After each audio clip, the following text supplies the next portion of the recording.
예, 오늘 그 주간 세미나는 싱글보드 컴퓨터와 이걸 미디어 스크린에 활용하는 그 방안에 대해서 한번 고민한 내용을 한번 발표하도록 하겠습니다. 예, 시작하겠습니다. 싱글보드 컴퓨터를 얘기하기 전에 이 그 CPU 종류에 대해서 먼저 얘기를 한번 짚고 넘어가야 될 것 같은데요.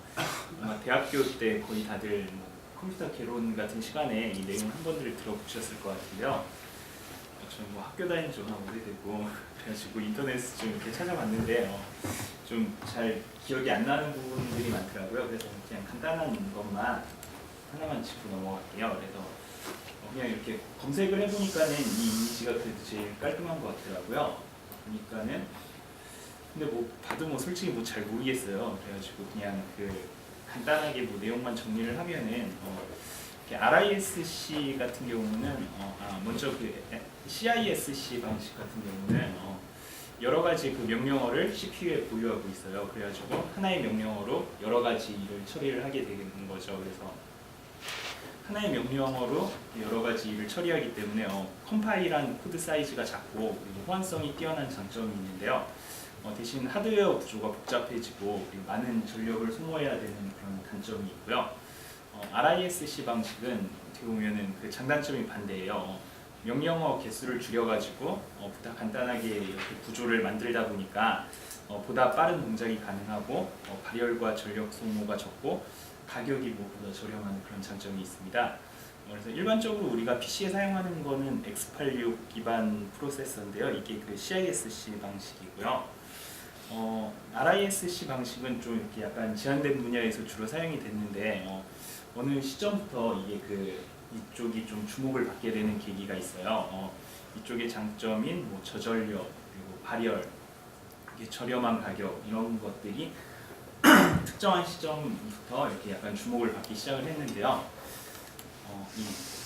이 주목을 받기 시작한 그 기점 중에 하나가 이 ARM 프로세서의 등장인데요. ARM이라는 그 회사에서 만든 프로세서인데요. 이 회사는 그 영국에서 그 아콘 컴퓨터라는 회사랑 잘 유명하지 않은 회사 같은데요. 그리고 애플이 합작으로 1990년에 설립한 회사인데요. CPU 제조사라고 하지만 CPU를 만들진 않아요. 여기는 그 CPU의 아키텍처를 디자인해서 판매를 하는데요. 이 디자인한 아키텍처를 CPU 제조사에서 구매를 한 다음에 거기에다 자기들이 이렇게 원하는 그런 기능들을 추가해서 실제 그 CPU들을 생산을 하는데요. 이렇게 해서 생산하는 CPU들이 요즘 그 모바일에서 많이 사용되는 그런 어플리케이션 프로세서, 요즘 줄여가지고 AP라고 많이 하는데요. 이 프로세서들인데요. 밑에 사진에서 보시면 뭐 삼성의 엑시노스, 퀄컴의 스냅드래곤, 뭐 애플의 뭐 A 시리즈의 CPU들 이런 것들이 다 이 그 ARM 아키텍처를 기반으로 나온 그 CPU들입니다. 근데 이 ARM에서 나오는 CPU들은 그 이 위에 약자에서 보시면 어드밴스드 리스크 머신 해가지고 이 RISC 그런 그 방식으로 동작을 하는 CPU들이에요. 그러다 보니까는 이 앞에서 얘기한 장점인 그 저전력, 그 낮 발열, 그리고 이렇게 빠른 속도 뭐 이런 장점들을 가지고 있고, 그리고 무엇보다 가격이 저렴해가지고 이 그 모바일 분야뿐만이 아니라 이게 이 점점 영역을 확장하기 시작했습니다. 네, 이제부터 싱글보드 컴퓨터인데요. 이 지금 사진에 있는 거는 그 인텔 기반의 프로세서예요. 그래서 지금부터 뭐 말하는 거랑 약간 차이가 있긴 한데요. 싱글보드 컴퓨터는 말 그대로 그 하나의 보드로 이루어진 컴퓨터를 말하는데요. 뭐 이렇게 위키나 이런 데 보면은 뭐 원보드 컴퓨터 뭐 이렇게도 얘기를 하고 둘 다 동일한 용어로 사용되더라고요. 초기에는 이 장비들이 뭐 인베디드 장비에 많이 들어갔대요. 아무래도 그 하나의 그 기판으로 컴퓨터의 역할을 하다 보니까 그런 식으로 많이 사용이 됐다고 그러는데 잘 모르는 분야라서 자세히는 모르겠지만 주로 찾아보니까 산업용으로만 거의 사용이 된 것 같더라고요.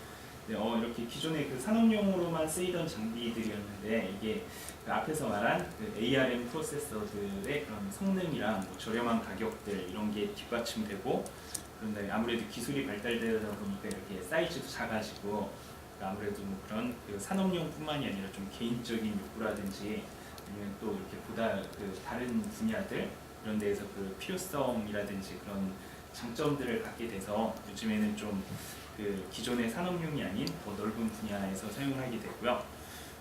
이 사진은 그 인텔 기반이다 보니까 아무래도 그 인텔 같은 경우는 뭐 CPU가 들어가는 뭐 여기는 뭐 방열판만 붙어있긴 하지만 방열판만 붙어있긴 하지만 실제로 뭐 여기에서 뭐 성능이 더 올라가면 뭐 쿨러가 붙는다든지 이러면서 사이즈가 되게 커지는 그런 단점이 있고요. 뭐 ARM 프로세서들 같은 경우는 이런 점들이 훨씬 그 개선이 되는 상태이기 때문에 훨씬 그 활용 분야가 요즘 더 넓어지고 있는 것 같습니다. 이런 그 싱글보드 컴퓨터로 ARM 그러니까 오늘 발표에서는 이런 인텔 쪽이 아닌 그런 ARM 그 소형화된 그런 보드들에 대한 내용이고요. 몇 가지 그런 종류를 한번 말씀드리겠습니다. 가장 유명한 라즈베리 파이인데요. 이번에 미디어 스크린 전원 제어 쪽에도 이 장비가 들어갔고요. 라즈베리 파이는 그 영국 라즈베리 재단에서 개발도상국이랑 후진국의 어린이들의 컴퓨터 교육을 위해 제작을 한 그 보드이고요. 구조가 간단하고 가격이 저렴해가지고 이렇게 현재 가장 커뮤니티도 활성화돼 있고 교육용뿐만이 아니라 다양한 분야에서 이렇게 사람들이 사용을 하고 있더라고요. 싱글보드 컴퓨터에서는 가장 이렇게 유명하고 제일 그 선두주자라고 할 수 있는데요. 좀 아쉽게 하드웨어적인 성능이 떨어져가지고 좀 활용하기가 좀 애매할 것 같더라고요. 뒤에 몇 가지 그런 기기들이 나오지만 이 같은 경우는 뭐 CPU 여기 보시면은 메모리가 512메가, 그리고 뭐 CPU는 뭐 싱글 코어로 700메가 정도라서 성능상에 좀 약간 아쉬운 부분이 있는 그런 장비이고요. 이건 뭐 큐비보드라는 그런 장비인데요. 얘는 좀 성능이 더 올라갔어요. 듀얼 1기가 듀얼 코어 CPU에 메모리도 1기가 정도 되고요. 그리고 OS도 라즈베리 파이는 그 데비안 기반의 라즈비안이라는 그 리눅스를 사용하는데 얘는 그 안드로이드랑 리눅스를 선택할 수가 있어요. 그리고 뭐 케이스도 훨씬 더 이렇게 디자인적으로 예쁘고 그러면서 외국에서 많이 사용을 하더라고요. 그래서 뭐 이런 장비도 있고, 그리고 뭐 이 장비 같은 경우는 약간 라즈베리 파이보다는 가격이 높은데 중국에서 이거를 이렇게 그대로 카피해가지고 마스보드라는 그런 장비를 이렇게 좀 더 저렴하게 판다고 그러더라고요. 이렇게 잠깐 크기 비교를 해보시면은 이게 뭐 실제 뭐 다른 사이즈는 없어서 잘 구분 안 가실 수도 있지만 라즈베리 파이는 뭐 제자리에 오시면 보실 수 있어서요. 그래서 이게 지금 라즈베리 파이도 가장 왼쪽에 이게 라즈베리 파이인데 얘 같은 경우도 실제 사이즈는 핸드폰보다도 작거든요. 이렇게 높이는 튀어나와 있지만 이 넓이 자체는 핸드폰보다도 작고, 이 옆에 있는 게 마스보드이고요. 좀 더 작은 사이즈고, 뭐 큐비보드, 얘는 뭔지 모르겠어요. 지금 이런 대략적인 그런 사이즈들은 이 정도 사이즈들을 갖는 그런 장비들이고요. 이 팀장님이 지난번에 한번 말씀하셨던 건데 싱글보드는 아니지만 이렇게 요즘에 그 새로 나오는 것 중에 큐박스라는 이런 제품인데요. 이 사진에 보시면은 이렇게 사이즈는 작은데 손을 보시면은 되게 작은 걸 알 수 있는데요.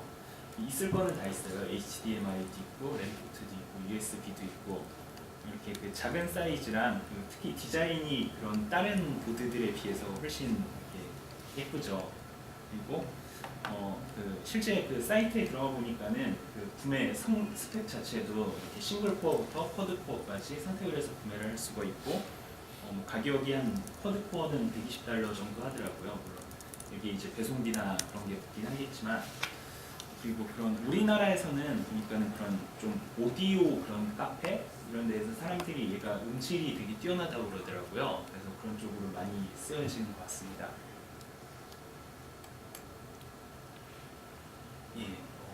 사진에 보이실지 모르겠지만 조그맣게 대한민국이죠. 이거는 국내에서 제작한 그 오드로이드라는 그런 이름을 가지고 있는 건데요.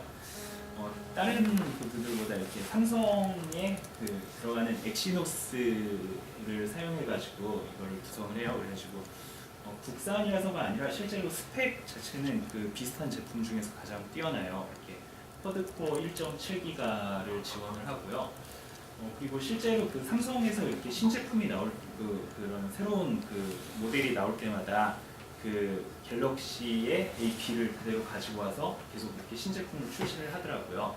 그래가지고 어떻게 보면은 그 삼성의 그런 핸드폰과 그 세대를 같이 이렇게 나아가고 있어서 상당히 성능적으로는 좀 기대가 되는 것 같습니다. 더 많은 그런 내용들이 있는데요. 위키에 들어가 보면은 싱글보드라고 치면은 정말 엄청 많아요. 근데 뭐 스펙도 다 정리가 되어 있고 그런 것까지 소개해드리기에는 좀 애매할 것 같아서 뭐 이 정도로만 그런 장비들은 설명을 드릴 것 같고요. 근데 이런 장비들을 이용해서 그러면은 뭘 할 수 있을까 이런 고민을 약간 했는데 아무래도 제가 요새 하고 있는 게 미디어 스크린이다 보니까 좀 찾아봤는데요. 이거는 그 국내에 있는 AVP라는 그런 회사 이름이 이건데요. 좀 그냥 그렇지만 근데 들어가 보니까는 라즈베리로 이렇게 뭐 디지털 그 미디어 스크린을 만들어서 판매를 실제로 하고 있더라고요. 근데 좀 성능은 잘 모르겠어요. 좀 성능에 좀 의구심은 드는데 뭐 실제로 이런 국내 업체도 있고 외국에서도 그런 비슷하게 라즈베리로 이렇게 미디어 스크린을 실제 판매까지 하는 업체들이 있는 걸로 봐서는 좀 뭔가 해볼 만하다라는 생각이 들어서 한번 그 만들어 보려고 좀 진행을 해봤습니다. 그래서 지난번에 메일 드린 거랑 거의 이제 같은 내용인데요. 좀 더 이렇게 자세하게 설명을 한번 드리면요. 일단 그 미디어 스크린을 만들려면은 지금 현재 미디어 스크린을 처음에는 가지고 오려고 해봤어요. 근데 그 아무래도 리눅스 환경이다 보니까는 그 지금 현재 미디어 스크린에 뭐 에어 위에 플래시가 돌아가는 그런 구조에서는 좀 리눅스에서는 좀 제대로 안 되더라고요. 또 리눅스에서는 뭐 플래시 플레이어도 제대로 지원이 안 되고 그러다 보니까는 그거를 좀 고민을 했었는데요. 고민을 하다 보니까는 굳이 플레이어가 필요한가라는 생각이 들었어요. 왜냐하면 그 리눅스에서도 이런 여러 브라우저들이 있고 그 중에서도 이렇게 크롬에 기반이 되는 이 크로미움을 이렇게 설치해 봤더니 뭐 실제로 뭐 상당히 빠르고 그래서 뭐 크롬과 동일하게 사용할 수 있기 때문에 그런 그 굳이 보여지는 부분을 그 에어와 플래시의 조합이 되는 그런 플레이어가 아니라 이 브라우저를 플레이어로 사용하면 충분히 대체 가능하다라는 생각이 들어가지고요. 아예 플래시를 배제하는 쪽으로 한번 생각을 해봤고요. 그리고 그 운영 툴에서 그 모니터링을 위해서 그 현재 그 미디어 스크린에서는 2초 간격으로 화면을 찍어가지고 캡처해서 그거를 업로드를 시키고 있어요. 썸네일 서버에.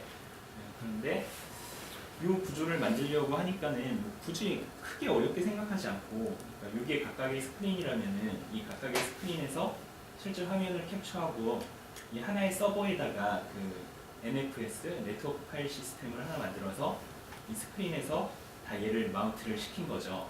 그래가지고 얘네들은 그냥 자기 스크린만 캡처해서 로컬에다 저장을 하면은 실제 로컬이 아니라 이쪽에 저장이 되고 실제 그 운영 툴에서는 여기에 붙어가지고 그 이미지 캡처들을 볼 수 있는 거죠. 그래서 이것도 뭐 크게 문제는 없이 구현이 되더라고요.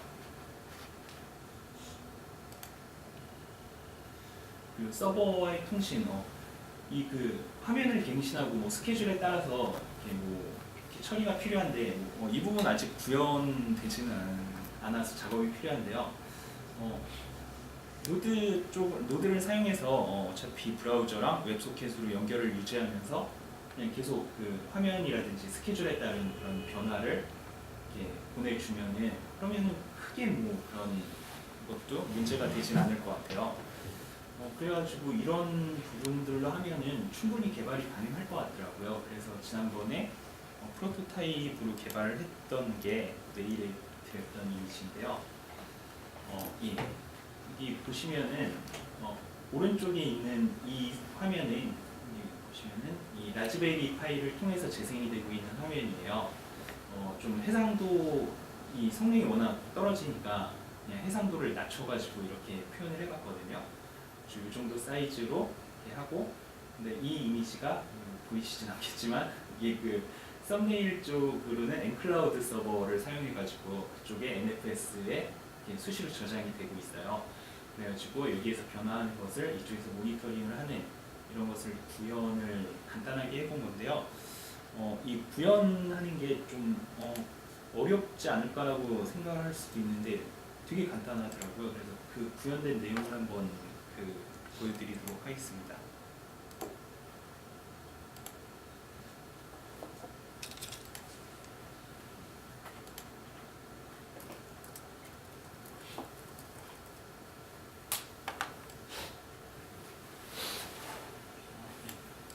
이게 실제 그 라즈베리 파이에 접속을 한 내용이고요. 보시면은 우선 제일 처음에 그 플레이어를 대신해서 크롬을 사용하기 때문에 크롬을 전체 화면으로 띄워주는 그 역할이 필요해요. 그래가지고 제일 처음에 실행이 될 때 자동으로 크롬을 띄워주도록 설정을 하였습니다.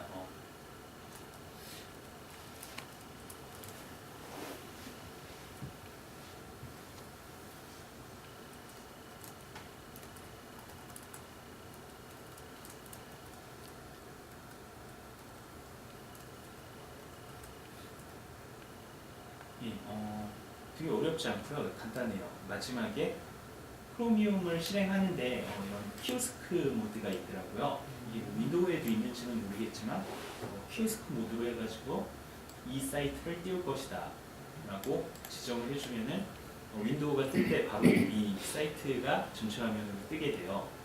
그러면은 크롬으로 플레이어를 구축을 할 수 있고요.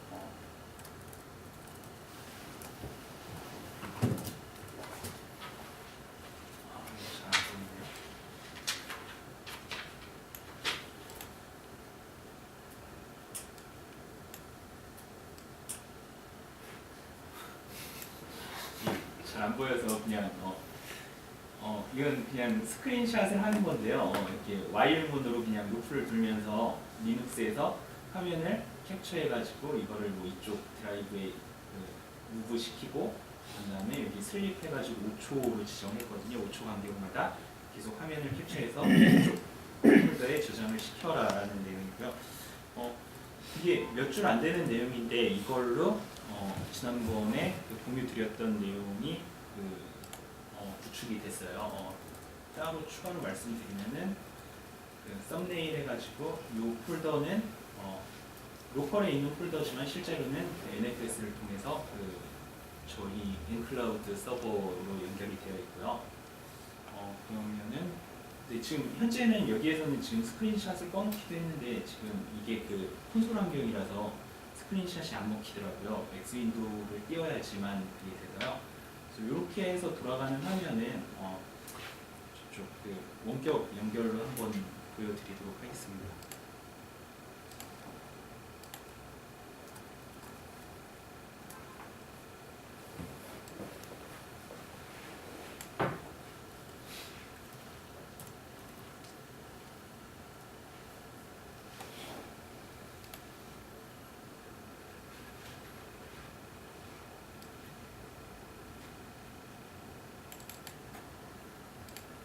이게 지금 라즈베리 파이의 원격 접속 화면이고요. 원래 느린 데다가 원격으로 붙어놓으니까 거의 못 볼 정도예요. 기대 정말 상상하는 이하의 성능이고요. 보시면은 이게 지금 끊기긴 했지만 이게 지금 CPU를 풀로 치고 얘가 지금 오버클럭까지 했는데도 아직 웹사이트조차도 띄우지 못하는 되게 성능이 좀 너무 아쉬워요. 지금 이게 이렇게 오른쪽에서 왼쪽으로 이미지가 슬라이드 되고 있는 건데 슬라이드 된다는 걸 거의 못 느끼죠.